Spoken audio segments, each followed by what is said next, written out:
एकनाथ शिंदे और अजीत पवार ने जब अपनी ही पार्टी में बगावत की और बाद में पूरी पार्टी पर कब्जा कर लिया।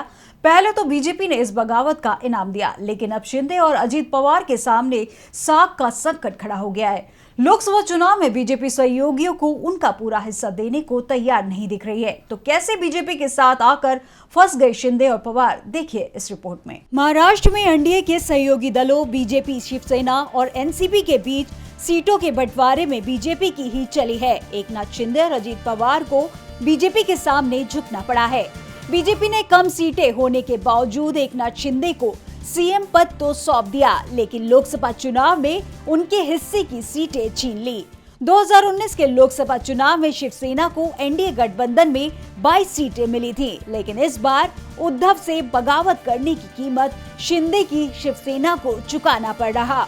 सेना इस बार सिर्फ 10 सीटों पर ही चुनाव लड़ेगी। सबसे बड़ी बात तो ये है कि शिंदे गुट के साथ 13 सांसद हैं। ऐसे में 3 सांसदों के क्षेत्र में बीजेपी का उम्मीदवार तय हो गया है। दूसरी तरफ अजीत पवार को भी तगड़ा झटका लगा है। 1 दर्जन से ज्यादा सीटों की डिमांड कर रहे अजीत पवार को 6 सीटों पर ही समेट दिया गया। अजीत पवार पिछले साल ही एनडीए में शामिल हुए हैं। महाराष्ट्र सरकार में उन्हें डिप्टी सीएम बनाया गया है, लेकिन उनकी पार्टी को भी चुनाव में जबरदस्त झटका लगा है। बीजेपी ने एनसीपी और शिवसेना दोनों को 18 सीटों के अंदर ही समेट दिया है, जबकि बीजेपी ने अपने पास 32 सीटें रखी हैं।